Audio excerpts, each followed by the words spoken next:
Hello friends, Ben Ochart here. Thank you so much for tuning in. Let's take a quick look at the fish room to get a quick update on everything that's been going on around here.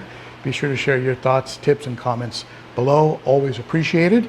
And let's go ahead and jump right into it. We'll start here with this beautiful red tear in the 55 gallon.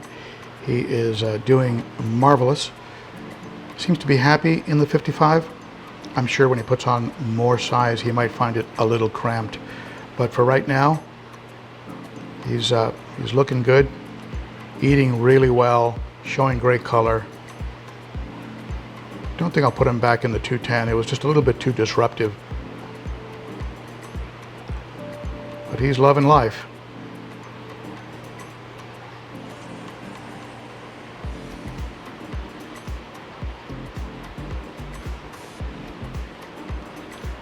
Over here in the 55 gallon planted tank,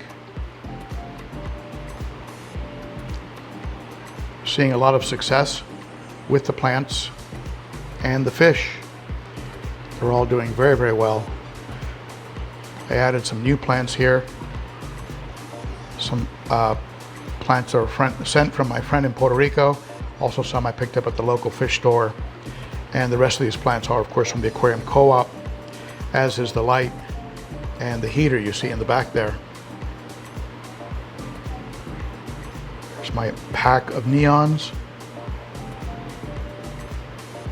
We got some new growth coming out of the Anubias, which is a good sign. Usually I pull the top light forward. I'll show you. I'll usually pull it forward like this. And what that does is it'll put the Anubias to some degree in a little bit of shade. And that way it doesn't get so much direct light. It does better in lower light.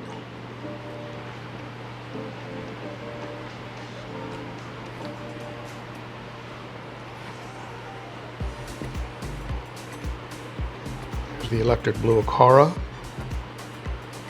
red Serpa, lemon tetras, red-tailed rasboras, rummy nose, the more dominant or more colorful electric blue Ochart, some of your more standard rasboras. These pork chop or harlequin. I have some cherry barbs in here. I tend to avoid barbs because they tend to be a little nippy, but these cherry barbs were brought over from an old project over a year ago in an 8-gallon tank from Hygger. There's even a little ember back there. I'm gonna get him a tank mate. The autos are doing great. You can see a couple of them on the back there. See if I can open up the light a little bit and show them to you. They're hanging on the back wall there. As you probably know, I'm going through some treatments with this 90 gallon.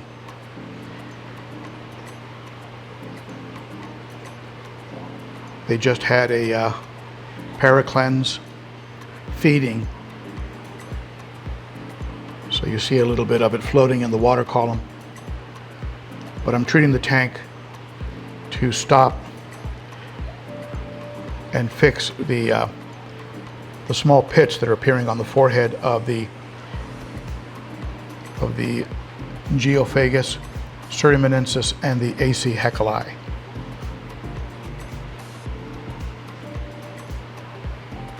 The Buenos Aires tetras are doing great. The two Severums are doing great. If you saw the video on medicating this tank, you know that I'm using a regimen of meds, and I'm medicating their food with some paracleanse. I'll turn the light on so you can see it better. I'm using paracleanse, Fritz paracleanse, also a little bit of ACCR water conditioner, a little bit of focus when I put it in their food. And I'm using some of these extreme pellets, which are sinking pellets and real easy to work with medication. So these are the extreme peewee pellets. This paracleanse has your Metro and your Prazi, right? Your Prazi Quantel and your metronidazole. And so those are two recommended medications for a hole in the head. So stay tuned for an ongoing update on how this is progressing. The fish are active, they're eating well, they've got good color, good fin displays. They don't seem ill, and these pits have been slowly progressing for probably a year now. But I finally decided, okay, let's just go ahead and deal with it. As you can see, they're sifting like crazy just because of the recent feeding. That food was soaked with a little bit of Paracleanse. There's the red shoulder. Let's go behind this tank. And this is just a 29-gallon hospital quarantine tank. Nothing new to report here. I have a nice little pleco in here that's always building a little pit in front of this cave. I'm thinking he might be looking to breed. Always fanning. We'll see. Maybe I'll breed some plecos. Got some almond leaves in here. Great assortment of pagoda snails. And there's a Siamese algae eater living in here, nice and fat from the wafers and the cucumber that I feed him. Here's the Livebearer Tank. It's doing very, very well. There's some new plants that I added from the local fish store. Got a nano sponge filter back there from the Aquarium Co-op.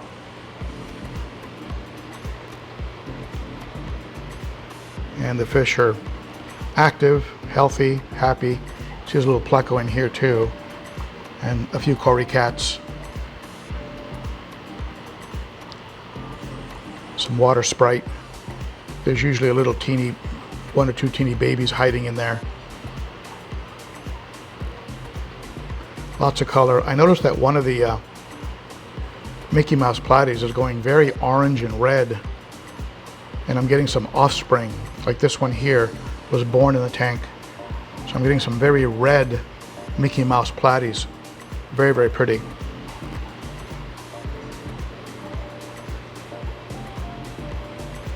And here's a project I talked about in a recent video. This is the new Betta Penthouse. And I think he's loving life.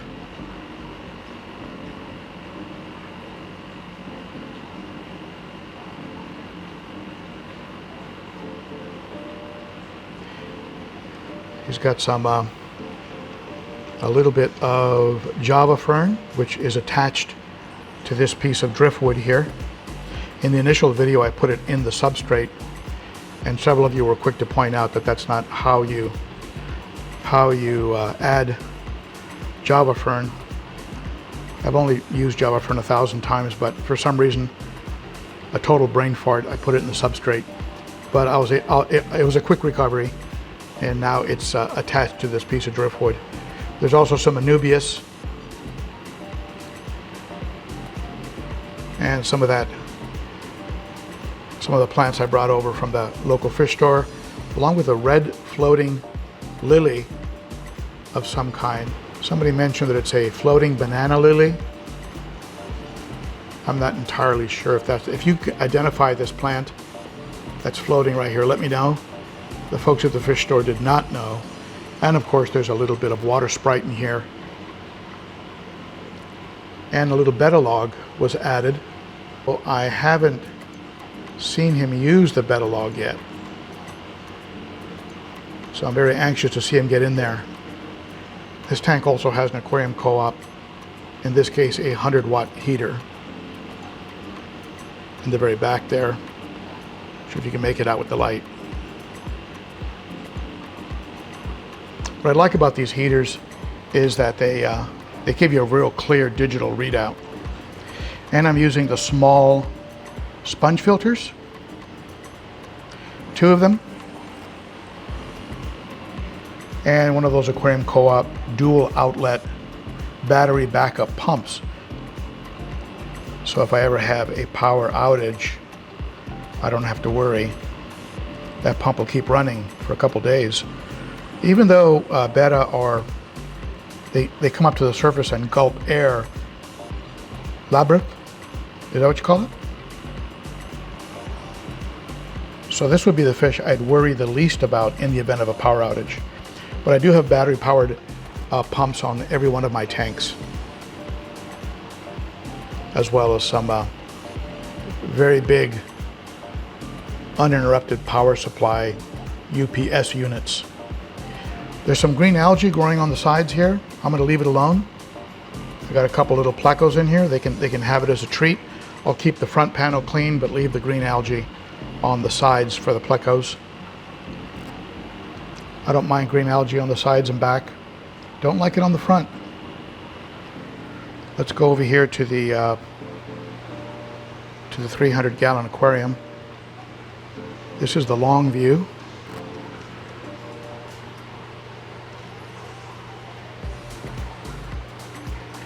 Seven feet across.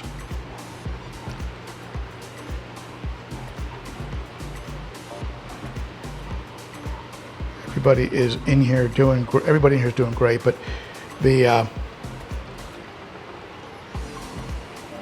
Malawi trout is calmed down right now.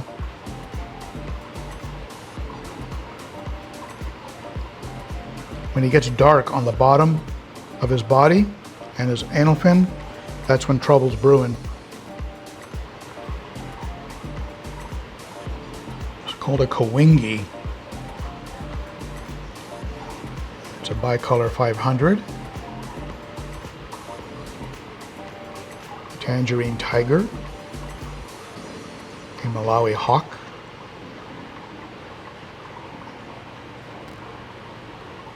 Sand diver.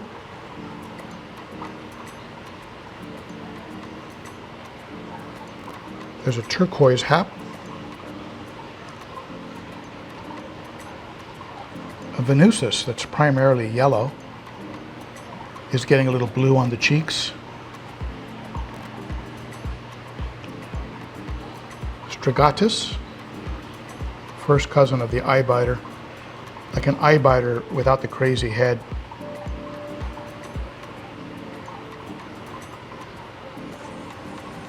There's the Fusco. He's just turning into a tank. You can see him in the back there. Just a beast.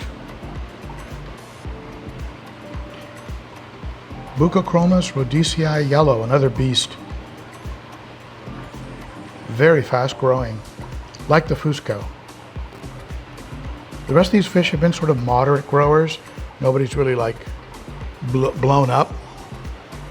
But except that Fusco, boy, that Fusco, I think he's a F1, one generation removed from the lake.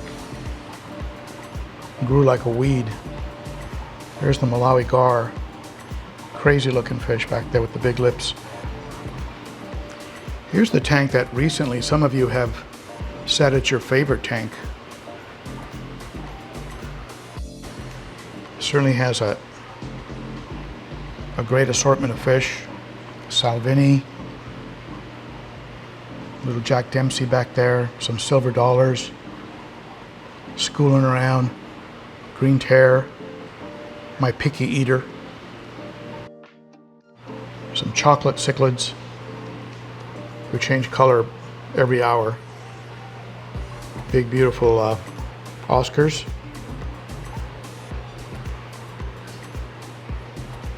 giant vieja. They sometimes will bump heads, but for the most part they get along.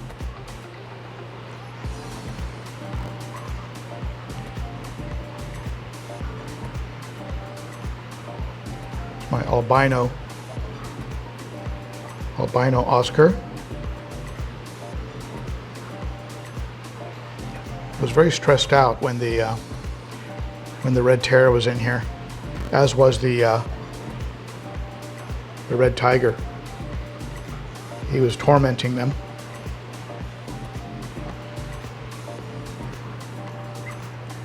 Here's the firemouth looking for the Nicaragua. Here's the Nicaragua. Absolutely beautiful colors on that fish. Oh, there they go.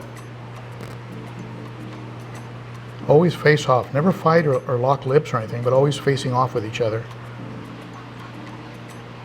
The chocolates are also getting harassed by the red tear,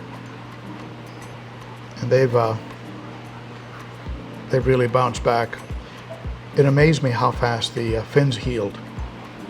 So there you have it. That's what's been going on around here in every tank, and certainly never a dull moment here in the fish room. Please be sure to share your tips and comments below. I do read them. I do take them to heart, as you know. And I hope to see you on Saturday at the Cichlids and Coffee live stream. That's every Saturday at 11 a.m. Central, 9 Pacific, noon Eastern. And if you'd like to support the channel, hit that subscribe button, the notification bell, the thumbs up, and that really helps out a lot. And if you want to help further, consider becoming a member of the Garage Gang, a Patreon monthly supporter. Starts for as little as $3 a month. Very, very appreciated and helps out way more than you know. Thank you, my friends. I'll see you again soon. Bye-bye.